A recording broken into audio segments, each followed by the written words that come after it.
Hey everybody, welcome to another edition of The Daily here with Greg Lawless. I'm Nick Fershaw, looking back at the biggest news from Tuesday, and no doubt about it, Benny Feilhaber moving from the New England Revolution to Sporting Kansas City, a World Cup veteran, a guy who played a lot of time with the U.S. national team. Didn't fare that well with the New England Revolution, certainly couldn't get him to the playoffs. Now he joins maybe the best team in the Eastern Conference in Kansas City. Yeah. What's going to happen? Well, look, this is an interesting move for Kansas City. I think a lot of this has to do with the fact that Roger Espinoza is on his way out in Kansas City. They needed to replace that player in the midfield.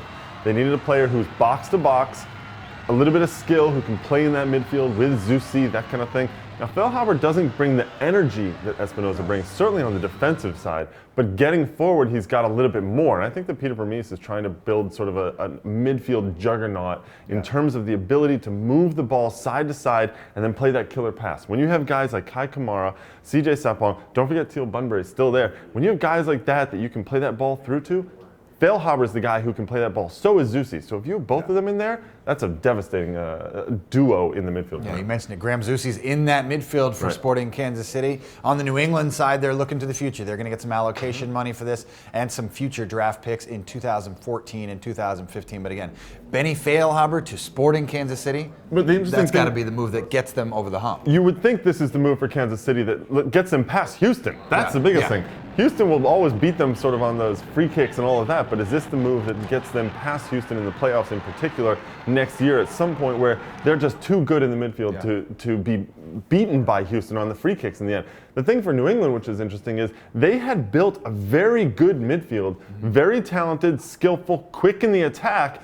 Now they're starting to dismantle it a little bit, trying to figure out what that Jay Heaps midfield really is going to look like. They've also shed a lot of money, Benny Feilhaber and Shaw Reed Joseph in the last year. A lot of money to spend for Jay Heaps.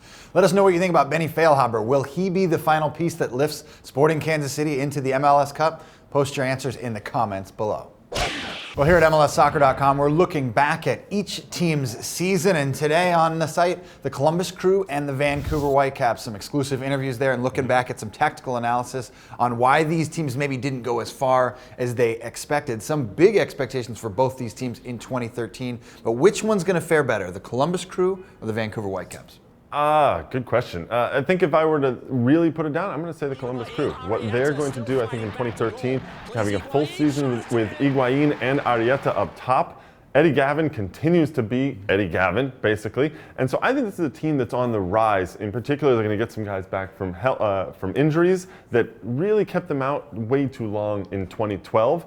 Andy Grunenbaum is now the #1 goalkeeper. There's no question about that. And I think the Crew are going to upgrade in the offseason in particular. They're going to pick up a couple of players that Warzija maybe has his eye on somewhere in Central America, maybe in South America. Pick up a couple of those guys that can pick up this team a little bit more, and they will get into the playoffs in 2013. Don't forget, the Columbus Crew actually had more points during the regular season than the Vancouver Whitecaps. The Whitecaps were just in the West, which is a little bit weaker in 2012. Either way, you can find their season reviews on the site today, and that's also where you can find the complete list of all the players invited to the MLS Combine for next month. More than 50 talented NCAA players headed down to Florida in January, and then the Super Draft later in the month. Always a good time. The regular season is calling us, Greg. It's amazing. It's right around the corner. But it'll be right back. Make sure you log on to MLSsoccer.com. Catch all the latest headlines and that Combine list. That does it for us. We'll be back with The Daily tomorrow.